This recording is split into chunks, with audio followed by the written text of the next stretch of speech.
Welcome to Channel Today in History. In today's video we will talk about the day, July 12, 1962, Rolling Stones' first performance. In 1960, Mick Jagger and Keith Richards, two old schoolmates, began to share a passion for music and rhythm and blues. The following year, they created a band, Little Boy Blue and the Blue Boys, with Jack Taylor. In 1962 they met Brian Jones, who joined the group, and decided to change their name to the Rolling Stones, inspired by an old Muddy Waters song, Rollin' Stone, Catfish Blues. Soon Tony Chapman joined the group, in addition to pianist Ian Stewart. In the middle of that same year, the band Blues Incorporated canceled their appearance at Club Marquee. The new group seized the occasion, and so, on July 12, 1962, Jagger, Richards, Jones, Stewart, Chapman, and Taylor offered their first official show as the Rolling Stones. After this first performance, they started a tour of several London bars, without the company of Chapman and Taylor,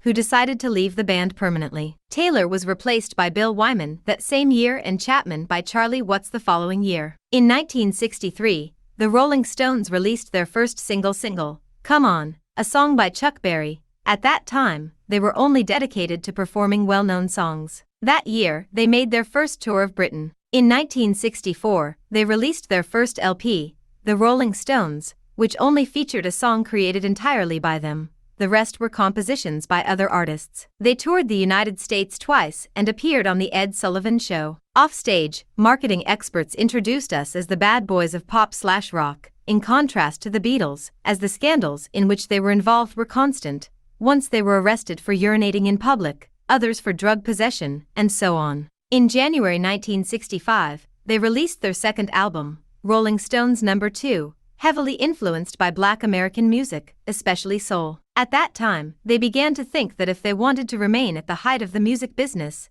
they would have to prove their creative capacity. In 1966, they launched Aftermath on the market, entirely composed of their own songs, abandoning versions of American soul music and black sounds, is considered one of his best albums. In 1967, Between the Buttons appeared, peppered by the scandal of Jagger and Richards' arrest for drug possession. The songs on the record echoed the prison, dealing with the subject of drugs in several songs. In 1968, they released the LP entitled Beggar's Banquet, which meant a return to the essence of the Stones. The provocative cover, censored by its own record company, and therefore released entirely in white, with only the band and disc name, was completed with some equally provocative songs, which spoke of social struggle and sensuality, as well as evoking black music. In 1969, Brian Jones was found dead in his home, a victim of drugs, and Mick Taylor joined the group. Then they released a new album, Let It Bleed, an ironic response to the Beatles' Let It Be,